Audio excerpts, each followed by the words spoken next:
We've all heard the phrase beauty is pain, which actually comes from the old French saying, Il faut souffrir pour être belle. You must suffer to be beautiful. But just how painful can beauty really be? And how much is one willing to suffer for it? Let's find out. Welcome to our series Beauty is Pain, where we delve into beauty and fashion horror stories from history, examining the extreme lengths people would go to in the name of beauty and fashion.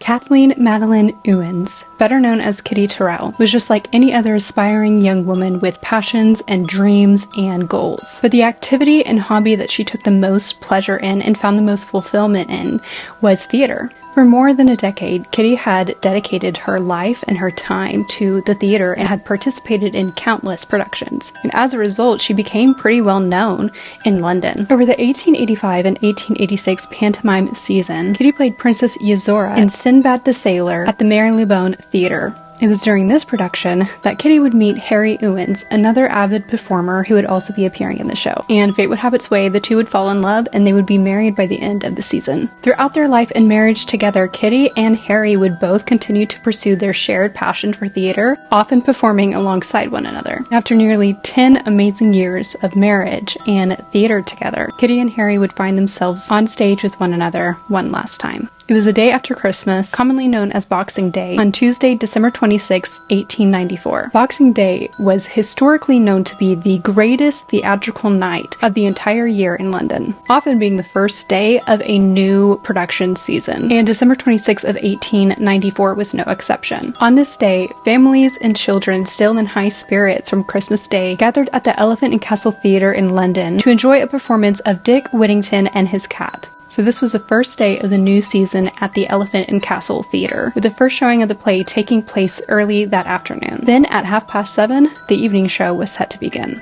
The curtains were raised, the music started, and the show began. In this production of Dick Whittington and his cat, Kitty was playing the villainous King Rat, while Harry, her husband, played the role of Johnny Nod, as well as a clown. So the first act was on, and Kitty sang, and she danced, and she moved across the stage, as she typically did, and as she loved to do. And to the audience, all seemed well and normal. They watched in amazement and amusement, and were highly entertained. However, there was one person there that night that noticed something a bit strange. Henry Woolcott, a stagehand, stood just outside the audience's view as he typically did, watching the play go on and kind of just waiting for a set change to happen that he would be needed for. But as he watched on this night, he noticed that Kitty, a very experienced actress and performer, seemed a bit off. Now, dancing around on stage for hours on end and multiple showings in a day was almost second nature for her. I mean, she had been doing this for over a decade, but on this particular evening, Henry noted that she looked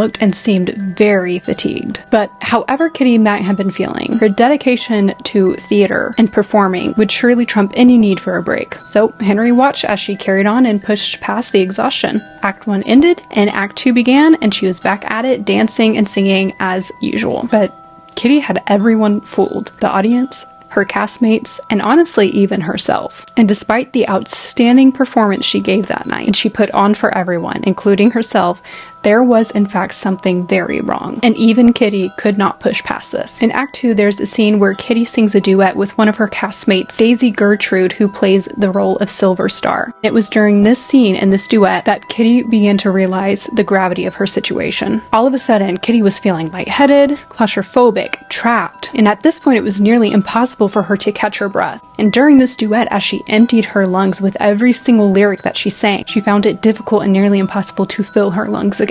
Still on stage in front of everyone, Kitty was beginning to panic. She knew she needed to get off stage, and she needed to get off fast. As soon as the scene ended, Kitty hurried off the stage as fast as she could manage, but even then, she was still dancing and smiling, leaving the audience still with no reason to suspect anything was wrong. But after barely making it out of their sight and just barely to the wings of the stage, Kitty would collapse. At this moment, she was still conscious, and she asked for her husband to be called, who, of course, quickly made his way to her. As soon as he arrived, Kitty began pleading and begging. In her words, "Good God, Harry, unfasten me, I am dying."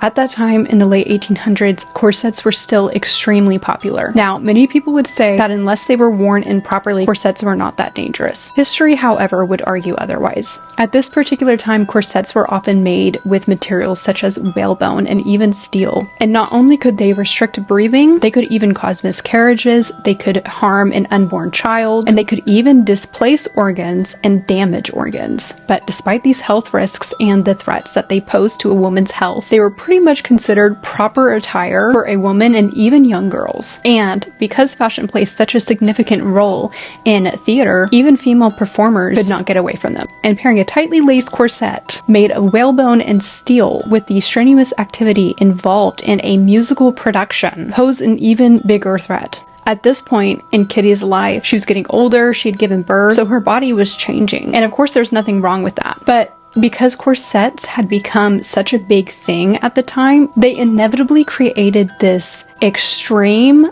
unrealistic beauty standard for women. So Kitty, as a woman getting older and as a mother who's in the limelight and very well known across London, it's likely that she might have felt the pressure to lace her corset a little more tightly in order to create that desirable figure. Of course, as we mentioned earlier, corsets were known and are known to restrict one's breathing. And when you're performing in a musical production, singing, dancing, running across the stage for hours and multiple shows a day, you're already naturally going to be out of breath. So you're going to need to breathe as deeply and as quickly as you can in order to not pass out. But if you're wearing a corset, especially a very tightly laced Victorian corset, full deep breaths are virtually impossible. So in Kitty's case, as you can imagine, she's short of breath and she's expelling more air than she's able to take in. And by the time she admitted the gravity of her situation and tried to address it, unfortunately, it was too late. Kitty was carried to her dressing room where her corset was unlaced, but by then, she couldn't experience the relief. There was nothing to be done.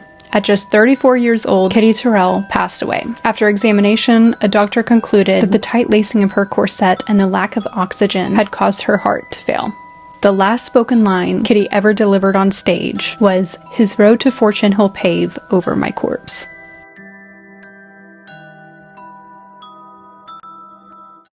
Alright, that's it for today's story. Thank you guys for tuning in. If you enjoyed this, give it a thumbs up and leave a comment below if you've heard of any other crazy, dangerous beauty or fashion trends that happened throughout history. And if you're interested in the fashion trends of yesterday, today, and tomorrow, make sure to follow us on our social medias. We are on Instagram, Facebook, and TikTok, where we talk about and share fashion trends throughout history and even more. So make sure to check us out, join the community. We'd love to have you there, and we will see you next time.